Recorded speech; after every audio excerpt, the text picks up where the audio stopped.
안녕하세요. 골라먹는 리포트의 김장렬입니다. 네, 오늘은 일단 처음에 시장이 지금 상당히 좀 어렵습니다. 만만한 게 아니에요. 굉장히 어려워요. 여러 가지 다양한 시각들이 시장에 존재하는데 거기에 대해서 좀 얘기를 해볼까 해요. BOA라는 회사 아시죠? 뱅크 오브 아메리카. 거기서 나온 리포트를 하나 말씀드리겠습니다. 지금 미국 국채 10년물이 4.3 가면은 걱정되고 4.12로 가면 좀 안심할 것 같은데 지금 미국채 10년물이 계속 올라갈 수 있다는 의견이 나오고 있거든요. 뱅크 오브 아메리카 BOA 보고서는 지난주 주말에 나온 얘기인데 10년물이 4.75까지는 갈 수 있다라고 얘기를 했는데 중요한 건 뭐냐면요. 이 친구들이 상당히 미국채를 기존에 추천을 많이 했거든요. 그런데 더 갈 것 같다. 어쩔 수 없이 중립으로 전환했어요. 그러니까 추천하지 않은 거예요. 미국채. 왜? 10년물이 더 올라갈 것 같으니까. 원래 예상은 연말에 4.0% 정도, 지금도 그 예상이 크게 다르지는 않지만은 일단 더 올라갔다가 다시 내려오는 이 시나리오를 그리고 있는 것 같아요. 그런데 연말 예상이 틀릴 수도 있다. 그러니까 한번 올라가서 4.75 이렇게 올라갔다가 좀 생각보다 높은 자리에서 끝날 수도 있다는 거죠. 국채가 올라가는 거는 한 두세 가지로 얘기하는데 첫 번째는 우리가 다 아는 겁니다. 유가가 생각보다 빨리 올라가고 있다. 최근에 뭐 한 달 사이에는 한 15% 올랐고 70% 초반에서 7월 말 대비로는 거의 20몇 % 올랐잖아요. 그러니까 이제 90달러를 목전에 두고 있는데 90달러 이상은 뭐 불가피하다 이렇게 얘기하는 거고 그 이상은 잘 모르지만 열려 있는 거죠. 그렇게 되면은 그 인플레 우려가 될 것이고 그러면 미국이 금리가 아직 충분히 인플레를 잡을 정도로 충분히 제약적이지 않다라고 페드가 그렇게 생각할 수밖에 없다. 그런 얘기하면은 국채가 10년을 계속 올라간다는 그런 얘기인 것 같아요. 거기다가 이제 오늘 이 방송하는 이 시점 직전에도 나온 얘기인데 11월 달 FOMC 11월 1일 날은 FOMC에서 금리를 올릴 확률이 반반 정도 있거든요. 9월 21일은 아니지만 그래서 9월 달 지나가고 10월 달까지 유가라든가 코어 CPI가 내려가는 건 긍정적이지만 헤드라인에 대한 유가하고 엔캐리 트레이드가 청산될 수 있는 가능성 이런 걸 봤을 때 이런 게 해결되거나 아니면 전망이 좀 좋아지기 전까지는 미 국채 10년물이 4.23 왔다 갔다 하는데 이것이 4.0으로 내려가거나 완전히 4.0 근처로 갈 가능성은 크지 않다라고 본다면 이것이 계속 시장에는 긍정적이 않다 이런 시나리오죠. 더 이슈가 되는 거는 미국이 지금 소비를 아직 견조하잖아요. 미국 소비가 견조한 것이 어느 시점에 좀 내려가서 결국은 침체가 올 것이냐 아니면 경기 성장이 둔화되는 정도로 얇게 올 것이냐 이런 얘기 계속 하는데 이것도 의견이 조금 갈리고 있어요. 골만삭스에서 얘기한 것은 상반기에만 하더라도 경기 침체를 35%까지 적지 않게 보다가 지난 여름 7월에 20% 가장 최근에는 15%까지 경기 침체 확률을 많이 낮춰서 실질적으로 경기 침체 없다 이렇게 얘기를 하는 것 같아요.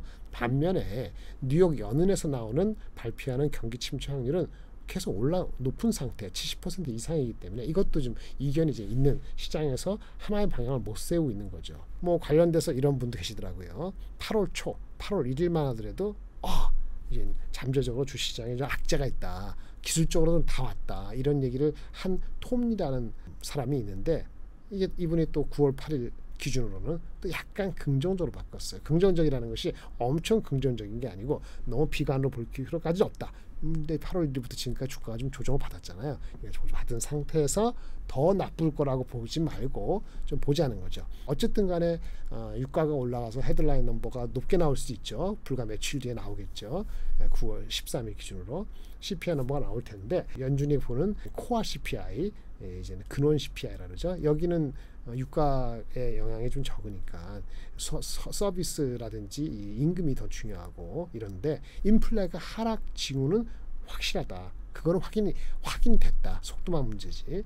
그 점을 계속 강조를 하고 기업들이 다는 아니지만 전반적으로 실적이 의외로 강하고 맨 마지막으로 가장 최근에 나온 애플과 중국과의 이 갈등 애플이 중국에서 어려운 점은 구조적인 관계 때문에 쉽지가 않다. 더 나빠지기는 인플레도 하락 기조에 아직 놓여 있기 때문에 주가가 최근 1개월 사이에 조정을 받았으니 더 나쁘게 보는 것보다는 긍정적으로 볼 수도 있다 이렇게 얘기를 한 거 있죠. 제가 쭉 말씀드린 것처럼 여러 1인 1색 각인 각색이잖아요. 그러니까 장이 쉽지가 않은 거예요. 방향성을 찾기가 이렇게 돼 있다고 보고 있고 일정 좀 살펴드리면 13일 수요일이니까 우리 지금 14일 아침이 되겠습니다만은 헤드라인 넘버 3.6% month to month는 0.5%인데 지난달보다는 유가 때는 올라가죠. 이 정도만 올라가면 좋겠고 코어는 4.3, month to month는 전월 대비 0.2%니까 이전에 갖고 있던 4.7분 날아가는 거 이런 게 중요하고 마지막까지 좀 지켜봐야 될 것이 하나 있긴 있습니다. 14일 저녁인데요. 미국의 그 전미 자동차 노조라고 UAW가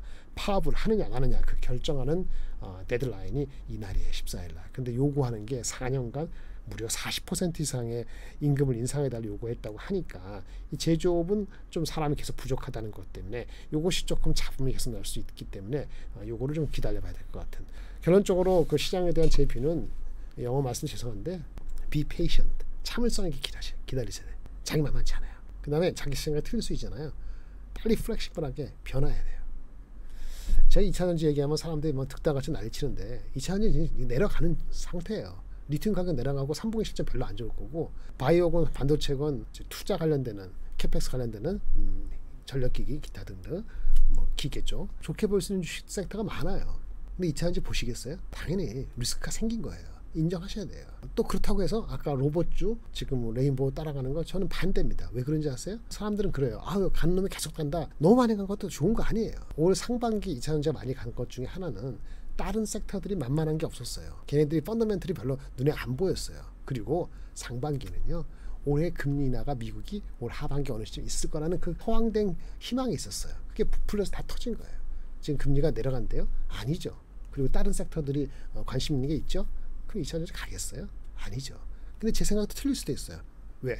3분기 실적 이후에 갑자기 실적이 좋아지면 플렉시블해져. 근데 3분기까지 실적이 좋다? 아니다는 거예요. 원전으로 내려간다는 거죠. 그래서 페이션트하고 플렉시블한 걸 둘 다 갖고 있어야 된다. 하나만 말씀드리면 단기 이슈, 금리 인상 폭은 이미 올라갔으니까. 근데 문제는 얼마나 계속 금리가 높게 유지되는 거기 때문에 이게 해결되기 전까지는 그래서 그 장단기 금리 차가 역전되어 있는 상태인데 지금 비정상이거든요. 그게 해소되는 과정을 거칠 때까지는 매크로에 계속 경계감이 있어야 돼요.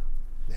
장이 무너진다는 게 아니고 그 경계감이 있기 때문에 뚜렷한 비저빌리티가 가시화되거나 실적이거나 아니면 충분히 아직 주가가 안 올라갔거나 그렇죠? 새로운 신제품 신고객을 하거나 잡음이 없어야 돼요. 그런 게 아니면은 따라가기 어려운 장이다라고 말씀드릴게요. 세 가지 말씀드리겠습니다. 반도체 가격의 상승 기대가 있어요. 각도는 모르겠어요. 그 다음에 금리 인상은 11월 1일 날 올라갈 확률이 안 올라가는 반반이죠. 매크로가 신경 쓰여요.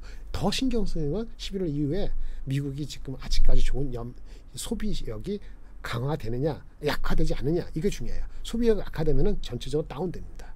그때 이 시련이 돼야 되는 거고요. 소비가 여전히 강하면서 금리가 하이 레벨로 유지되는 건 사실은 시장을 망가뜨리는 거 아니에요. 소비 여력이 떨어지는 게 더 큰 문제라고요.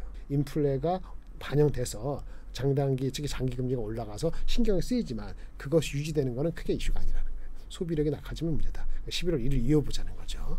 반도체가 올라갑니다. 각도가 문제고. 세 번째는 아까 말씀드린 지정학적 변수가 악화될 것이냐 완화될 것이냐 내년 어떻게 보세요? 트럼프 얘기도 했지만 사실은 아까 중국이 계속적으로 경제 성장률이 부양책에 쉽지 않으면 중국이 총통 선거 그거 앞두고 또는 그 전으로 갈등까지는 아니더라도 계속 텐션이 높아질 수 있거든요. 긴장감이.